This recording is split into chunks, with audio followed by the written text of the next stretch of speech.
Hello दोस्तों, जय माता दी। मेरा और मेरे यस म्यूजिकल ग्रुप में आप सभी का बहुत बहुत स्वागत है। तो मैं बहुत ही प्यारा पति पत्नी का चुटकुला गीत लेके आए हैं। जैसा होगा आप लोग कमेंट में ज़रूर बताइएगा। हमरे जैसी नारी नाही पौबा मोर सजनवा, हमरे जैसी नारी नाही पौबा मोर बलामवा, पौबा मोर सजनवा हो पौबा मोर बलामवा, पौबा मोर सजनवा हो पौबा मोर बलामवा, हमरे जैसी नारी नाही पौबा मोर सजनवा।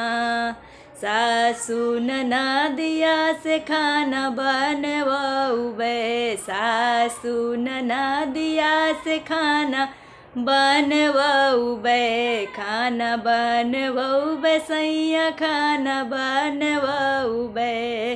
अरे तू से रोटिया से कहूबे मोर सजनवा, तू से रोटिया से कहूबे मोर सजनवा, हमरे जैसी नारी नाही पौबा मोर बलामवा, हमरे जैसी नारी नाही पौबा मोर सजनवा। सासू ननदिया से बर्तन मांजवाऊबे, सासू ननदिया से बर्तन मांजवाऊबे, बर्तन मांजवाऊबे सैया बर्तन मांजवाऊबे।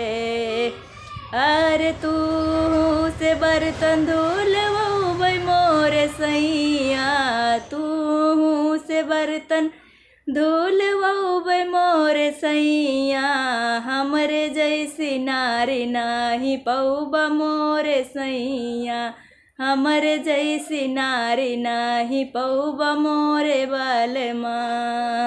सासू ननदिया से झाड़ू लगवाऊबे, सासू ननदिया से झाड़ू लगवाऊबे, झाड़ू लगवाऊबे सैया झाड़ू लगवाऊबे।